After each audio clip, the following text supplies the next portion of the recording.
I don't think your zip code should matter what type of education you get in the state of Iowa and what kind of services you have access to. That's the head of a rural school district in Iowa who says big changes with the state's 9 area education agencies are pushing small school districts in a way that they don't like. The governor and Republican lawmakers enacted sweeping changes in AEAs this year that essentially allow school districts to purchase the specific services they need. Now, some of those services include media and education services that may otherwise be too expensive for small rural school districts to afford. And now we know how expensive. KCRG TV 9's Brian Tabak joins us now in the studio. And you spoke with one superintendent who found out just days ago the price tag on some of those services.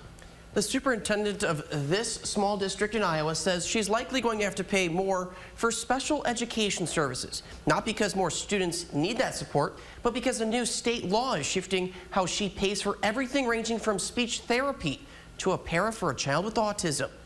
The real first big challenge will be here in the next month when we do what's called child find and our special education counts and trying to see if that's impacted at all. Barb Schwaman is a shared superintendent for the rural Osage and Riceville school districts in the northeastern part of the state.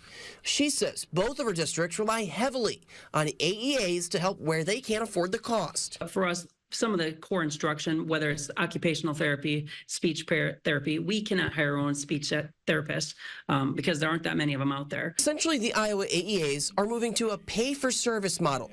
Each of Iowa's 9 AEAs will now charge $900 a day or $450 for a half day for general education and media services. In small rural school districts, we think of this as a buffet. We were eating a lot off the buffet, and you got charged for one price, and you were able to have as much off the buffet as you wanted. Now it's more of a salad bar. You only get the salad bar, so you're still getting some of it, or you're going to have to now order those other services off the menu. Schwaman says it would cost districts even more if they were to try to get those services elsewhere.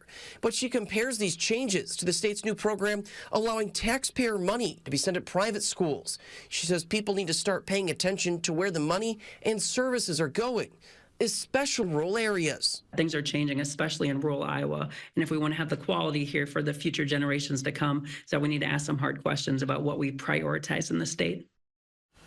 Schwaman says there is a new effort among Iowa's superintendents to find better ways to support all of its students going forward. In the studio, Brian Tabak, KCRG TV 9 News.